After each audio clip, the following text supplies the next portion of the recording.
Clerk's desk right here. Please raise your right hand and take an oath.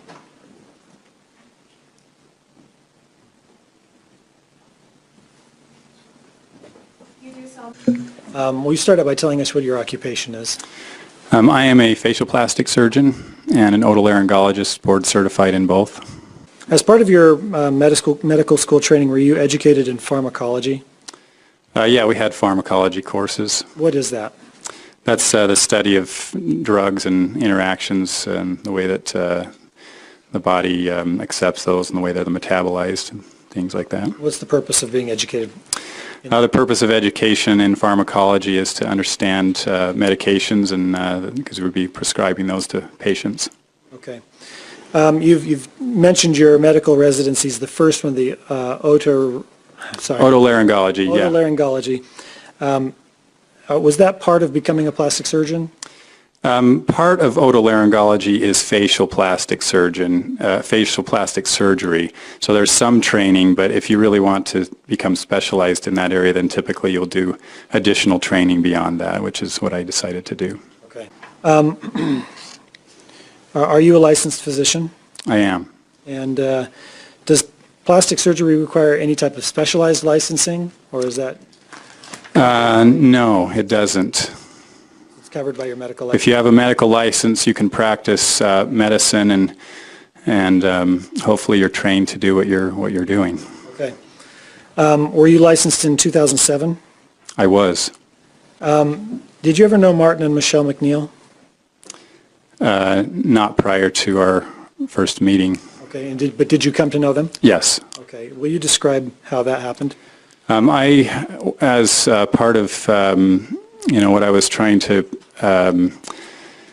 pursue my specialty in facial plastic surgery, I had an ad in the paper. I think it was for Botox or something like that, and the MacNeills responded to that ad and called the office. Do you know which of the MacNeills responded? I believe it was Martin that called and made the appointment. Okay. Would you recognize Martin MacNeill? Yes. Do you see him here today? Yes. Will you point him out, please? It's there on the left behind you. Okay, and would you name the color of his tie? Light blue.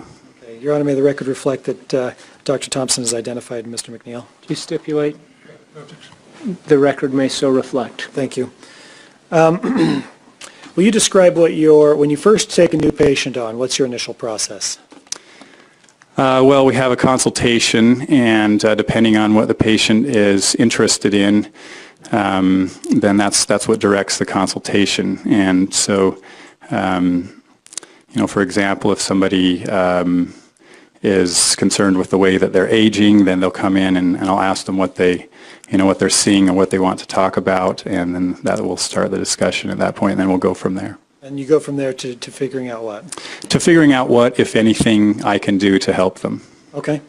And in the MacNeill's case, who was the, well, let me ask, did you have a consultation with them? Yes, I did. Who was the prospective patient? Michelle. Okay. So in your office, do you, in this evaluation, you said you perform a physical. Is this a full physical examination? Typically, at the initial consultation, it's not a full physical examination. It's just more of an examination of their face and the things that we're talking about. And then if they decide they want to do surgery, then I do a more detailed examination at that point. Okay.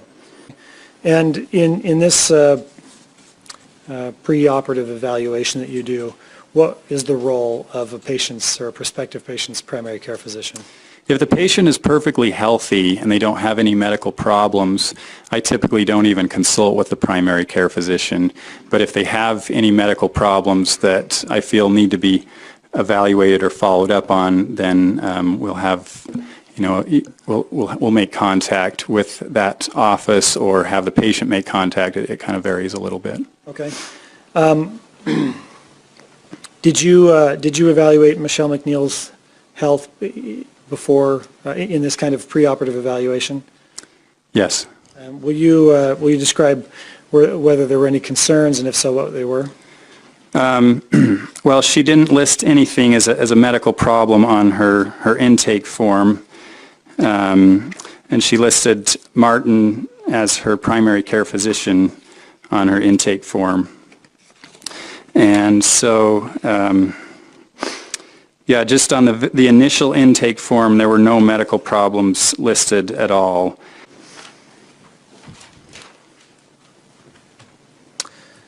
Does a primary care physician make any type of final authorization clearing someone for surgery, or is that your job? Sometimes they do. If I'm worried about a medical problem, for example, if someone's had a heart bypass surgery, I usually will make sure I have clearance from their primary care doctor or their cardiologist before I would proceed with the surgery. Not typically with something like high blood pressure, though. Okay. Did you seek any clearance in Michelle's case? Just what I had already obtained from Martin. Okay. And I know she was nervous about surgery because I specifically remember saying, okay, we're signed up for a lot of surgery here for your forehead, your mid-face, and your lower face, but we could do less if you wanted. That would be a little easier to recover from. But I think those were her main concerns, was just the surgery itself and also the recovery period. And I want to make sure that someone's comfortable before we go ahead and do something like this. Okay, and how did Michelle react to that consultation? I feel like she was comfortable and ready to go, but nervous. Okay. Is it possible, as you mentioned, someone who's feeling pain and nausea, they take just the pain medication? Yes, that's typically what I recommend. Okay. Does that affect the nausea? Sometimes it does. Sometimes they'll take the pain medication, and maybe that it's just that it makes them a little bit more sedated so they're not as aware of the nausea, or maybe it sometimes helps the nausea. It seems to vary between one patient to the next, but as I said, typically we just recommend one thing at a time. Could that be the case also for, say, someone who's feeling anxious and unable to sleep? Yes, definitely. So if you took a pain medication, that's very likely to reduce the anxiety that you might be feeling at any given time. Would it help you sleep also? Yes, it would. Or it may, I should say. Okay. What were your instructions to Michelle and about these drugs? The instructions, especially after I gave the extra ones, is that this is more medication than I normally prescribe, and you have to be really careful to only take what you feel like you need. And, they can have overlapping effects, and so you just need to be really careful about taking these medications.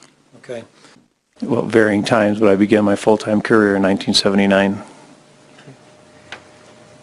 Were you acting in the capacity of a deputy fire chief on April 11th of 2007? Yes, Do you remember a call around noon on that day? yes. Will you tell us about that? It was a call on the north end of town for a possible drowning. And what did you do when you received this call? I responded with Chief Marc Sanderson to the address. You were in the same vehicle with Chief Sanderson? Yes. And what happened when you came to this address? When we arrived, we found a female patient in full pulmonary and cardiac arrest.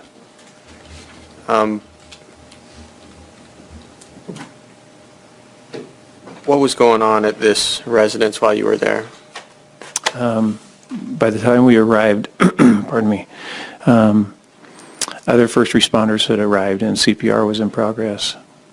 Okay. What did you do when you got there and observed what was going on?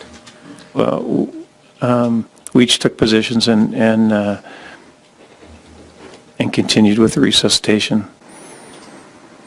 Do you remember what he was talking about, even if you don't remember what exact words he was using?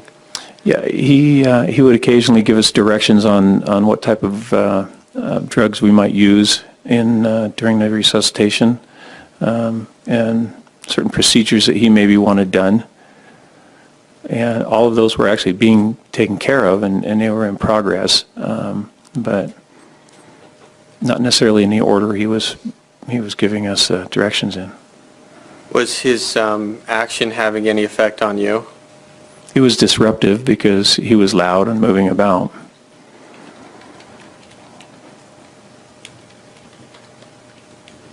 Did you understand what his profession was at this time? I understood it that he was a physician. And how did you understand that? I don't recall. Did he tell you he was a doctor? He may have. I don't remember specifically hearing him say that, but that's my impression as I look back on that time. You remember telling investigators that he said he was a physician? I could have very easily said that. What else can you tell us about how he was acting? His activity was disruptive, but I don't remember giving him much attention. You said he was loud? Yeah. And he was moving about a lot? Right. Was he doing anything else? No, he didn't physically come and impede the resuscitation. He would come in and look over the resuscitation and then leave again. But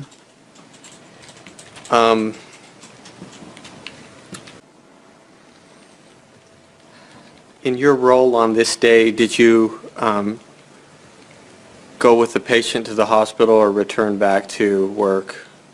no, pardon me. We didn't respond to the hospital in the ambulance, but we did respond to the hospital in a separate vehicle. Okay. And was the defendant at the hospital when you were there? He arrived just a short time after we arrived. And can you describe how he was acting on that occasion? His aberrant behavior continued there, in and out of the room and up and down the hallway.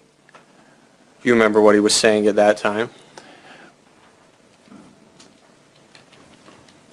I don't recall anything specific. You remember telling investigators something about money? He said generally, pardon me, he said generally to those that were working on the patient that he would give them anything if we could resuscitate her. There could have been a mention of money, but I remember him mentioning something about, I will give you anything if you can just save her. And you're a nurse practitioner. That's correct. How were you employed in April of 2007? As a nurse practitioner, the first part of April as at the Utah State Developmental Center, and later on for the Department of Health for the state. So initially in April of 2007, you worked at the Utah State Developmental Center, and during April you moved to work for the county. Yes. So you worked there 11 years in a capacity of either a nurse or a nurse practitioner. Yeah, that's about right. How were those rescue attempts or code scenes with the defendant handled? I think as a general rule they were handled well, considering that it is always it's always a stressful situation when you are faced with somebody not breathing in front of you, and when you're trying to perform life-saving measures on them. We go through regular training to make sure that, you open an airway, make sure the heart's pumping. If it's not pumping, you pump for them. That's what CPR is. For the most part, I think they were handled quite well. What did you see when you arrived there? When I arrived, there was multiple emergency vehicles. I remember an ambulance. I remember police cars. I don't remember exact quantities. I'm trying to think if there was a fire engine there. If I could stop you again, I apologize. Sure. Are you saying that the ambulance was there when you arrived? It was. So you arrived after the ambulance. Did you see the defendant there? I did. And did you speak to him? Yes. What did he say to you? He said, go inside, help. Michelle's, I don't remember if he said, Michelle's in the bedroom or something like that. So what did you do? Went in the front door. Could see there was a little commotion to the left, so I went left where I could see that I was entering the master bedroom. And upon entering that, I saw, I want to say maybe 4 EMT paramedic types that were working on a body that was Michele. Prior to this, were you familiar with what Michele MacNeill looked like? Oh, I knew Michele from like the ballet benefits and that. So from the benefits and such, you knew what Michele looked like? I could recognize her face, yeah. And could you recognize her there being worked on? Yes. How did she look? She looked pale. She was completely unclothed.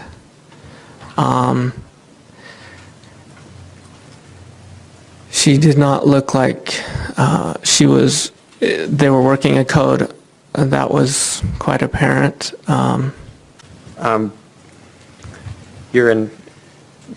You're trained in CPR. I am. Did you watch the emergency responders performing CPR on her? For a little bit, yeah. How did it appear to you? It appeared that they were doing what we've been trained to do, and it looked like they were doing it as well as I could do it. I didn't feel like I needed to go in and tell them they're doing it wrong and I'd step in for them. No, they appeared to be competent in what they were doing. If you could call it a rhythm, was waning. We call it agonal in the medical terms, but there wasn't much of a beat that I could distinguish other than maybe what was coming from compressions that can lead someone to believe that something's going on. But Okay. Did you look in the bathroom at all? so the bath is, as I recall, right off the bedroom. There's really not much, not a door, not a wall between the bed and the tub. So I could see the tub from where I was standing. Did you notice anything about the tub? It was elevated. There was a surround, if you will, around it. It seemed like it was a tile surround. I think it was empty. There was no water in it. How long were you in the bedroom, bathroom area? 2 to 3 minutes. And what did you do? After I could see that they appeared to be handling things appropriately, and they seemed a little bit nervous that I was there doing nothing but watching, and so I went back out the front door to where Martin was speaking with. How did the defendant appear to you when you were at the home that early morning, afternoon time? He was pretty distraught. He was outside with a police officer. The conversation seemed pretty like he was, he was talking with the police officer. I didn't listen in on their conversation per se, but it was pretty animated. I don't know if there was discussion going on there about what should happen here. I don't know. Do you remember what he was wearing at the house? It seemed like he was wearing a lab coat that day. You worked around him a lot at the developmental center. Uh-huh. What did he normally wear at the developmental center? I think he normally wore something like I'm wearing now, a button-down shirt with pants. I don't recall that he wore a suit to work very often and not scrubs to work very often. Did you later speak to the defendant about what had happened on April 11th? I did. When and where was that? So because I'd given notice and I was leaving, the next week was kind of my last week there. It was an early morning, and I was kind of surprised to see him back, but we talked for a bit. I don't think there was really anybody else in the building, just because the nature of get to work early kind of situation. Well, where was this at? In his office. And how long did you talk to him? Oh, it might have been 20, 30 minutes, something like that. And what did he tell you on this occasion? I wanted, as I was leaving, so I was interested to know what really happened. I wanted to be sensitive to his feelings, because, I thought, wow. But as I was leaving, I thought my opportunity to know anything about anything was waning pretty fast, and so I asked him what happened. And what did he tell you? He said, well, I picked up Ada, who attended a private school close to there. And if I could stop you real quick, who is Ada? His daughter. Okay.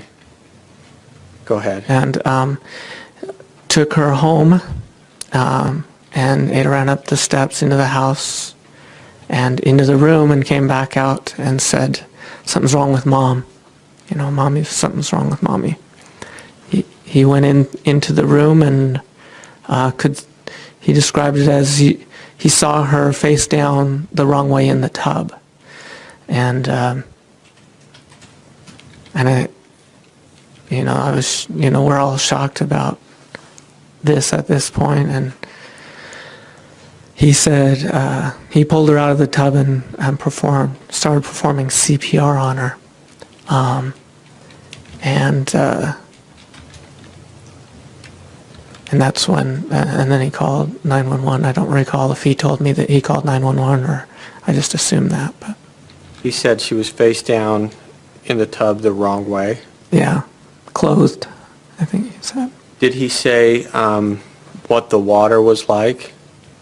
He said there was a lot of blood in the water. That's all I recall about that. I don't think he commented as to the temperature or anything like that. Did he say anything about Michelle having had surgery? At this point, he said, Michelle had surgery, right? And I don't recall if I'd known before then. It seemed like I hadn't. But he did tell me that she had undergone some cosmetic-like surgery.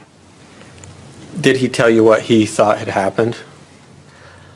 I think he let me put the pieces together. I don't think he told me, I think she hit her head, or I think she drowned, or I think he just said, left it at that and let me draw my own conclusions, I think. You worked with the defendant for a number of years. Uh-huh. Did you have the opportunity to observe him moving and working and how he appeared physically? Yeah. Why do you say it was different? Well, as I recall, he had a wedding band that was somewhat nondescript. It was gold. It was round. Previous to that, and the ring he was wearing at that day was had a distinctive black stripe besides it being a gold band, the black artistry on it was definitely different than I used to see it. So you'd worked with him for 6 years and he wore one ring, but after he came back, he was wearing a different ring. Yeah. How was he in terms of observable emotion when he came back? He seemed relatively calm. It was talking about it. I'm always sensitive about speaking about someone's personal life, especially in that context, and he seemed to be taking it okay. Okay. How would you describe your investment in the investigation and the prosecution of this case? It's been substantial. Ever since the day my mom died, I was concerned that my father killed her. And I've been fighting to get justice for this case ever since then. Have you ever expressed that directly to Ada About your belief? about my father and what he did? Sure. I don't remember ever expressing that directly to her. Do you know whether or not she knows specifically what you believe in this case? I think, I know she knows, well, I don't know specifically, but I know she's aware that I think my dad killed my mom. How does she know that? That's just what well, I guess maybe you should ask her. Maybe she's not aware of that. Is it your belief that she knows, though? I think she knows, and you know, I don't know if it's just because I've had my other two sisters as well, Elle and Sabrina, that, you know, they're aware, they're more aware of what's going on, and I don't know if How old That was is Elle and how old is Sabrina? Elle is now 20 and Sabrina is 19. Okay. Do you know what conversations, if any, those two have had with Ada about the case? No, You're not aware of them? I'm not aware, and no, I'm not aware. Okay.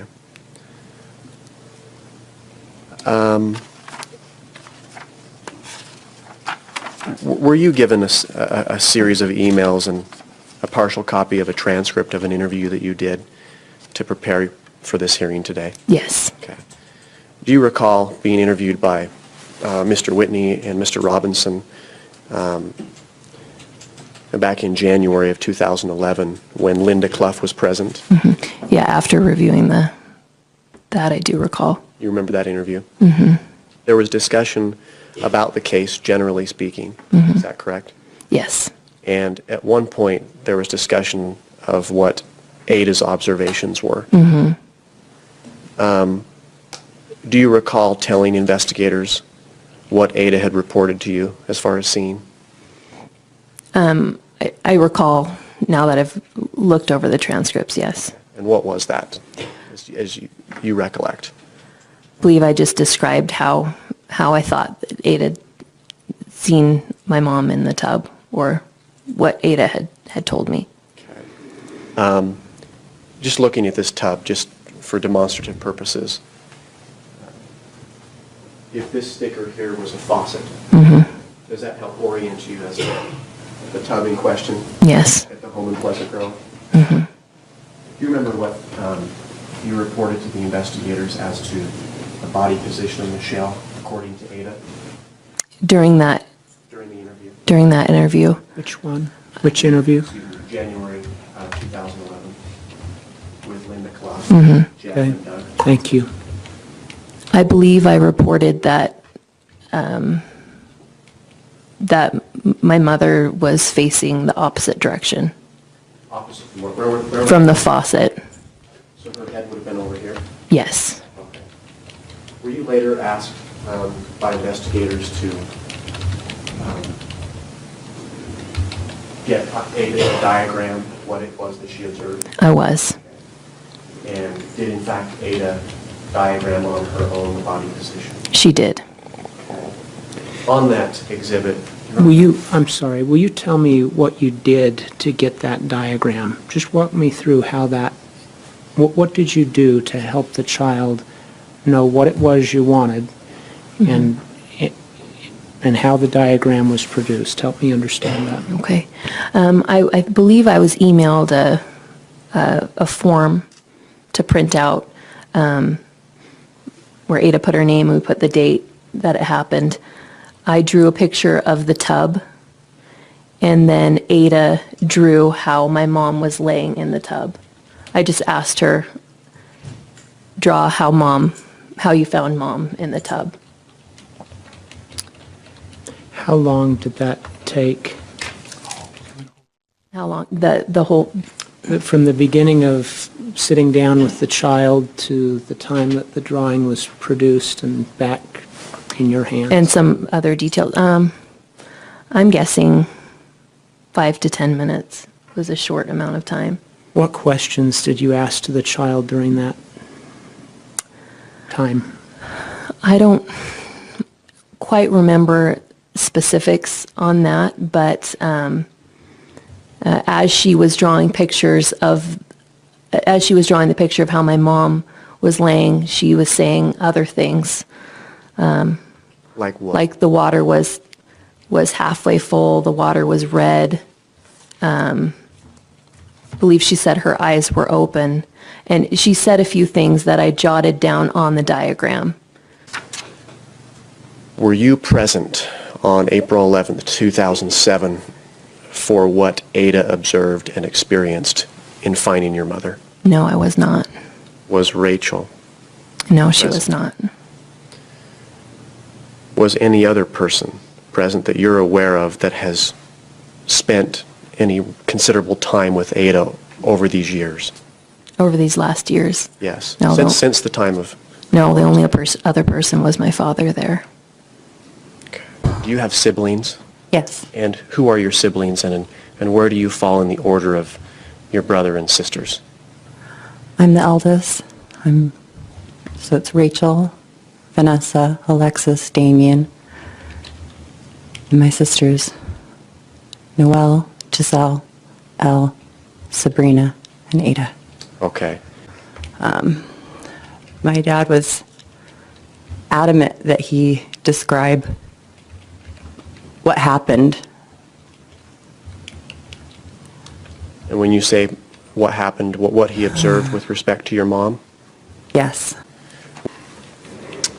Okay, Dr. Dawson, we've talked about a number of factors that affect an analysis that you perform on a toxicological report like this. And I wanted to ask, this method you described of taking a blood sample and the reported amount or level or concentration of a drug in that blood sample after a person is deceased, working in all of these factors and arriving at a conclusion, how is that regarded by other pharmacologists or toxicologists? I think that's a generally accepted procedure. How widely is that process used? Everyone I work with does the same thing. Okay. One more question about metabolization of a drug. Blood circulating through the body, is that part of that process that will metabolize a drug? Yes. Okay. I'd like to take you now to Michelle's case, and specifically the toxicology report in Exhibit 33, I believe, that we've that I provided you. May I approach, Your Honor? You may. Well, I'm going to give you what's been marked as Exhibit Number 1. And this is the case file from Dr. Thompson, who is the cosmetic surgeon who performed the surgery about a week or so before her death. Are you acquainted with Michele MacNeill's case? This information I've seen before, yes. Okay. Have you worked on this case? Yes. Have you given investigators an opinion about the toxicology report? Yes.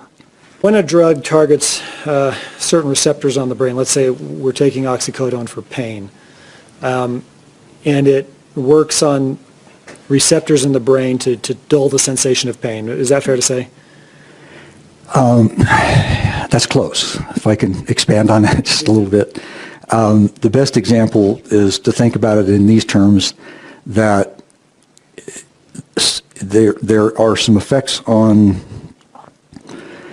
the receptor pathways that, depending on the drug, there's different receptors that are involved in analgesics. But generally what happens is drugs like morphine, as an example, has more of an effect on the somatic sense about pain. In other words, you might still feel the pain, but you don't care. With oxycodone, it's more potent, and it tends to block some of the pathways, but it also has that same effect. The pain doesn't totally go away, but your somatic perception, if pain is worse at night, for instance, because you're not thinking of anything else than it is during the day, and so it's that somatic piece of pain that's part of that cycle. So it helps interrupt that cycle where that somatic a perception or input into how we perceive pain. So let me make sure I understand you correctly. Are you saying that you completely disregarded postmortem redistribution because the science is rough right now? No. How would you explain that? I was not attempting, and my goal was to look at, when I see the combination of the drugs and their additive effects. I did not see a concentration there, even even totally ignoring postmortem redistribution if it did occur. I didn't see a concentration there that would in and of itself, quote, be lethal. So it's not like she died of an overdose of oxycodone. Correct. Is only willing to answer what she's already admitted to or what is documented, and so I'd ask for permission to continue to lead her. Based on the prior relationship of this witness with the defendant, I do find that her interests are to some degree aligned with the defense, and I will allow the state to lead. He gave you a ring at this point, or did the ring come later? I think he did give me a ring at that time. But you were later given a pretty nice ring, correct? Maybe. I truthfully do not recall the details. When things Okay. happened, I know there was a ring. I know I was given the ring. I don't remember which location it happened. Marriage date is listed as April 14th, Of what year? 2007. What is the significance of April 14th of 2007? That is the day of the funeral. Of whose funeral? Michelle's. And the defendant filled this form out, and you signed it and filed it with that entity. Yes. We've discussed a number of things in the last couple of days. The two of you go on trips together, you're texting a lot, you're sending picture messages. Defendant moves you into a house in Lehigh, you're having sex more, he gives you a discretionary card, helps pay for your schooling, you communicate a lot, you tell a potential suitor your relationship is much more than that. Michelle dies, you go to the funeral, you talk to him at the funeral, you text him at the funeral. Objection, Your Honor, he's just testifying here. Sustained. Is there a question here? In light of all this information, are you telling us you don't know anything more about Michelle's death? That is correct. I'm a Go ahead. I'm a family medicine physician. So you're a Dr. Somers, Yes. in effect, okay. Okay. What is your relationship to Michele MacNeill? She's my mother. Okay. And your relationship to Martin MacNeill? He's my father. I called home, Okay. and my dad answered the phone and said, "Your mother's in the tub and she's not breathing," and hung up the phone. What did you do? I screamed. I dropped my bags and just ran to get in my car to drive to the airport Okay. to fly home. Did you interact with your mom and your dad in the days leading up to the surgery? Yes, I did. Okay. Did you attend any preoperative meetings with the surgeon that would perform the surgery? I did. Okay, let's talk about that. Okay. Do you recall approximately what that date was in relationship to the surgery? I believe it was April 2nd, so the day before my mom's surgery. Okay, so surgery took place April 3rd. Mm-hmm. And what did you do on that day? I drove with my parents to the consultation. And did you overhear a conversation or an interaction between your parents during that drive? I did. What was that about? My mom was hesitant to get the surgery. She was talking to my dad, saying that maybe we should delay the surgery until this. Well, yeah, a few things. She wanted to maybe push it back until the summertime because I would be home for, almost a 3-month period. And then she also had been recently diagnosed with some mild hypertension and wanted to make sure her blood pressure and things would be under control. And then also, she wanted to lose some weight before having the surgery. Yeah, he had a very strong reaction. What was that reaction? He got really angry at my mom and said, "No, you cannot do that. If you don't have the surgery now, you're not getting it." He was raising his voice and very animated, and also said that he had already paid for the anesthesiologist and the operating suite. Did you continue to care for her throughout that day? I The did. day after surgery, so we're talking about April 4th. April 4th, 2007. What about into the night? No, I wasn't able to care for her at night. And why not? Because my father told me I needed to leave.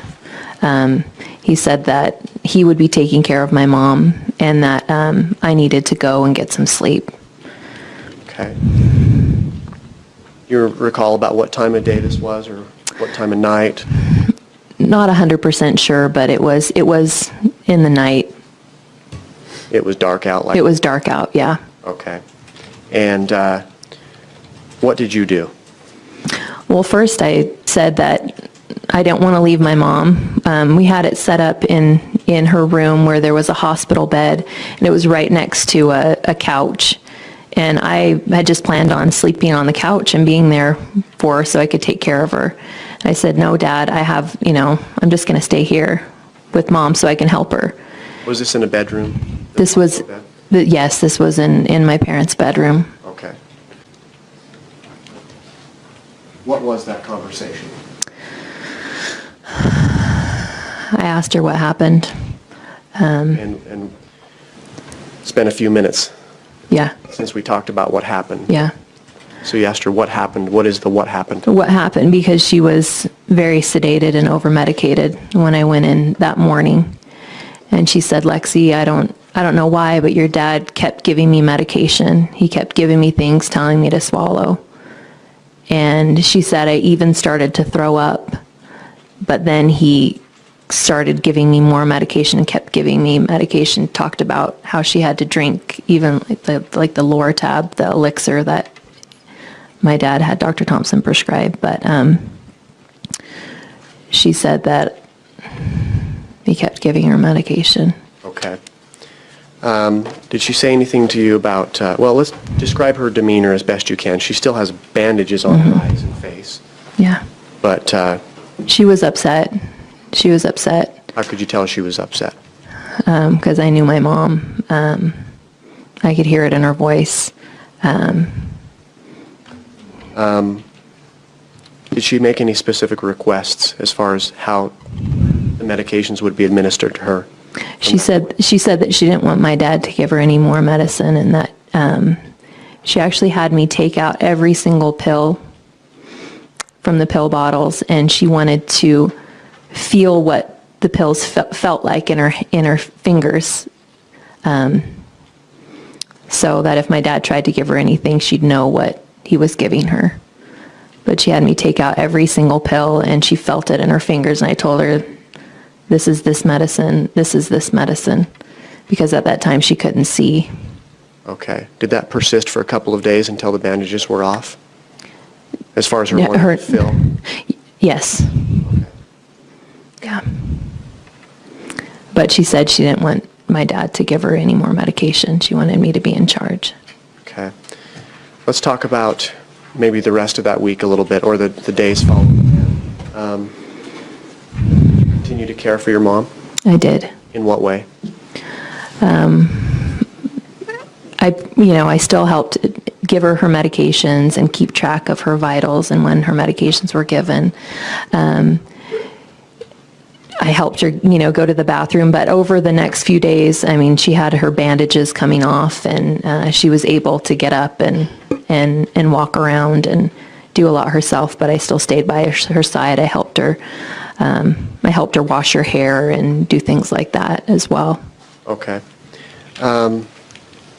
So she's getting up occasionally, and She was getting up a lot. Not just occasionally. She was getting up all the time. When would you say that started as far as her getting up?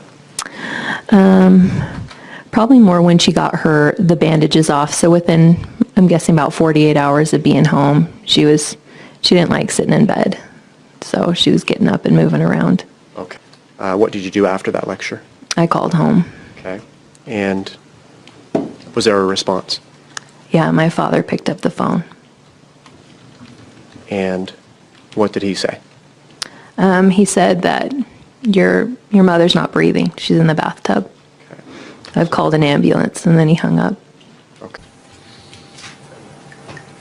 And do you have a title associated with your name? I'm a physician, so MD. Dr. Cragun? Is it a common and accepted practice in your field to rely on the medical reports of other doctors in rendering an opinion? Yes, every day I'm asked by other physicians with sometimes more, sometimes less history to make medical decisions and help guide therapy and treatment. And so being an expert in interventional cardiology, people will call you and say, hey, here's the situation, here's what we know, and based on that you'll offer opinions. Absolutely. You've talked about lab work and a lack of symptomology. In sum, what is your opinion as it relates to myocarditis? I think the lack of symptomatology and the lab work that we have available make it very unlikely that her myocarditis was severe enough to present her a significant risk of cardiac death. Good morning. Good morning. Will you please state your name and spell your last name for the record? Joshua A. Perper. P like in Paul, E. R like in Robert, P like in Paul, E. R like in Robert.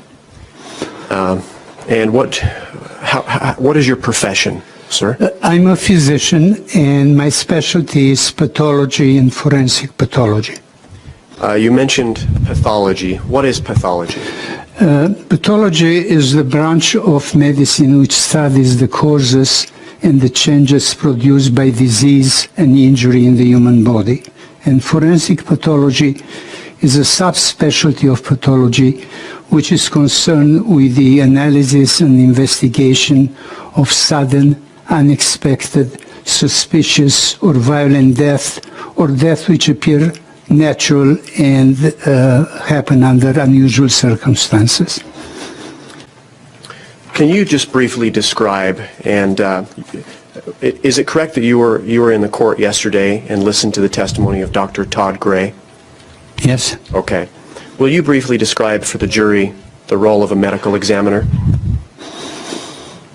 The role of a medical examiner is defined in almost all United States by statute.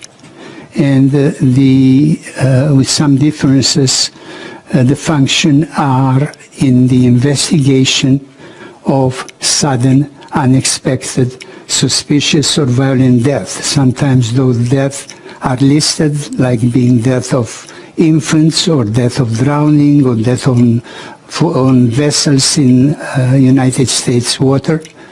And the responsibility of the medical examiner is to make a determination of the cause of death being the medical reason for the death of an individual.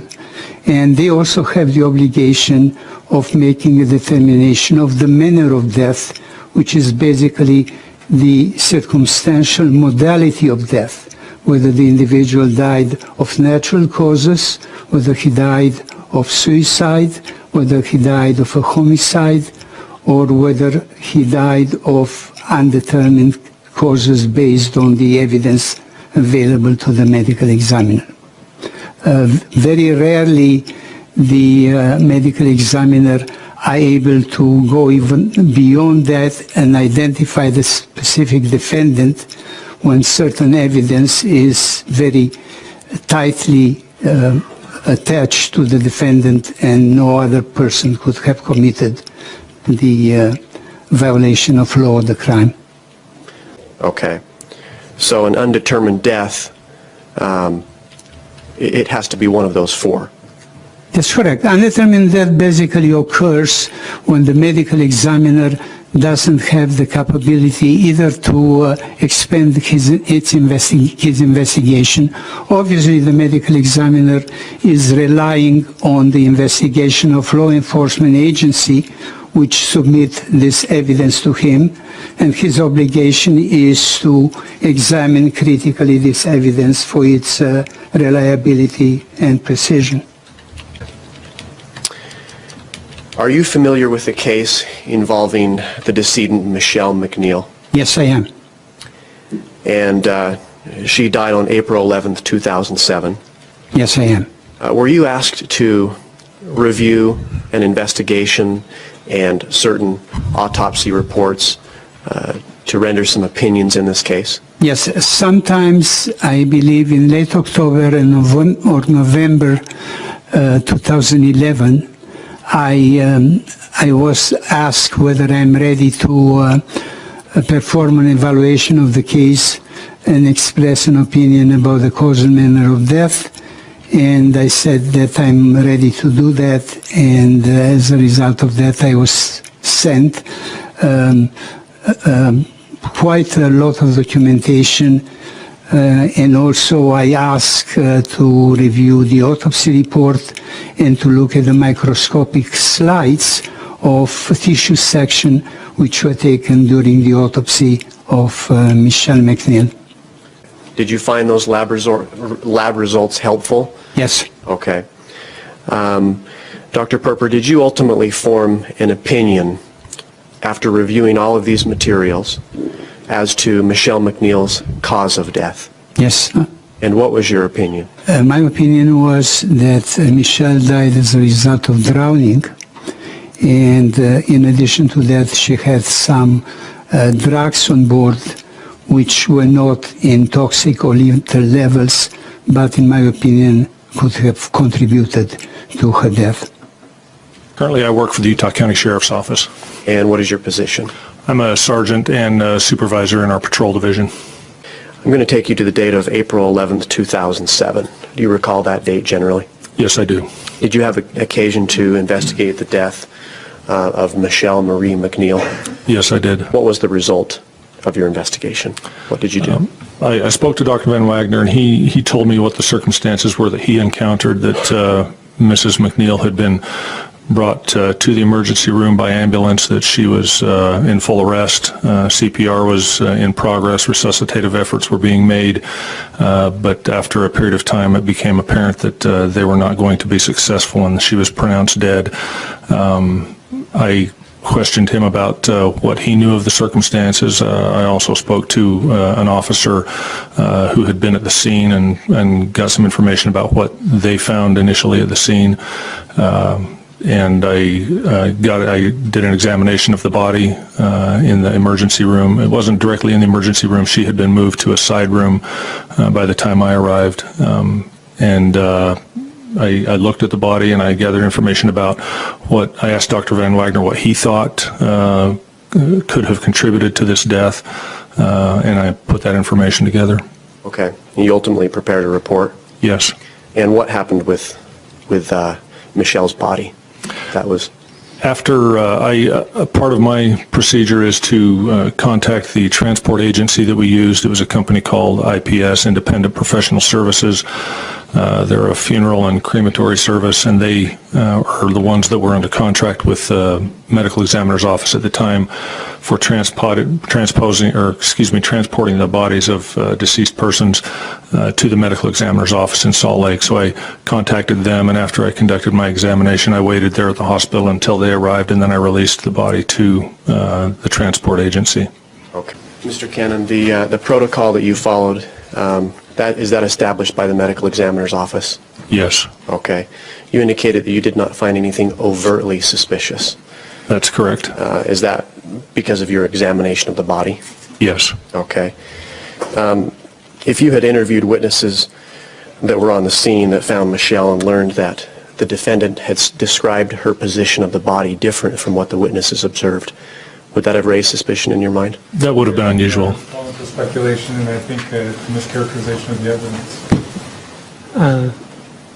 Overruled. I think the defense opened the door to his opinion about nothing being overtly suspicious. I'm unclear how the evidence has been mischaracterized. In what way does the question mischaracterize evidence? I don't believe that there's any evidence that contradicts the way Mr. MacNeill said that he found the body when he initially found it. Okay, overruled. You may continue. Mr. Cannon, if you had learned that the defendant here, Martin MacNeill, a doctor, had told the 911 dispatcher that he was in the process of performing CPR 2 times on 911 calls, but in fact could not have performed CPR, would that have raised any suspicion in your mind? That would have. If you had learned that the defendant, a doctor, who was in charge of giving breaths to the deceased once she was removed from the bathtub, if you were informed that her chest was not rising during those breaths, would that have caused you any alarm or raised suspicion in your mind? That would have seemed unusual, yes. If you had learned that the defendant had thrown out a number of narcotics, levels of which these particular narcotics were found in the decedent's system at autopsy, and then told another person that the police might have taken them, would that have raised suspicion in your mind? That would have, yes. If you had learned that approximately 1 week earlier the defendant, a doctor, had given the decedent a number of CNS depressants which left her unresponsive and otherwise incoherent for several hours, and that the majority of these drugs that had been administered to her were later found in her system at autopsy, would that have raised suspicion in your mind? Yes. If you had learned at the time of the decedent's death the defendant, Michelle's husband, the decedent's husband, was having an affair with a woman, and approximately 2 weeks later moved that individual in under the guise that she was the nanny for the children, would that have raised suspicion in your mind? Yes. Thank you. The defendant's fingerprints, if you will, are all over Michele MacNeill's death. Each witness and piece of information that you've seen or heard from in this case has brought an important element to this case. It makes up an important piece that is the puzzle that is this case against Martin MacNeill. Over the next hour or so, I'm not going to have the opportunity to speak to each piece of evidence, to each witness and what they have to say. It's your duty to rely on your memory, to help refresh your memory with your notes, to look at exhibits and so forth, to remember what's happened throughout this trial. I'm going to attempt as best I can to highlight the most significant portions that the state believes are relevant in this case. It's not about games. It's not about gotcha moments among the attorneys or the witnesses. It's about getting to the bottom of what happened to Michele MacNeill, and that is that she was murdered by her husband, Martin MacNeill. It's a pleasure to be with you participating in our justice system. And I'm grateful for your attention during this trial and hope that actually both of our efforts, we've endeavored to represent our positions, I believe, in as effective a manner as possible. And that what he thought was the accurate interpretation of the circumstances was completely different. The record in the matter of State of Utah versus Martin Joseph MacNeill. He is present with his counsel. The state's attorneys are present, and the jury is now seated. Ladies and gentlemen, which of you was selected as the foreperson? Thank you. Has the jury reached a verdict? If you'll provide it to the bailiff, please.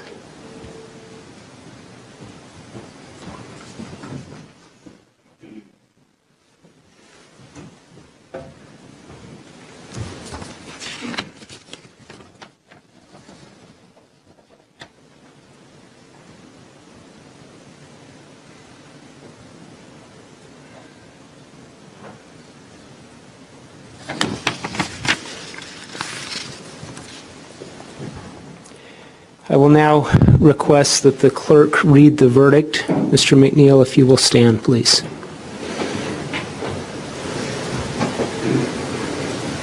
State of Utah versus Martin Joseph MacNeill. We, the jury, having reviewed the evidence and the testimony in the case, find the defendant as to count 1, murder, guilty.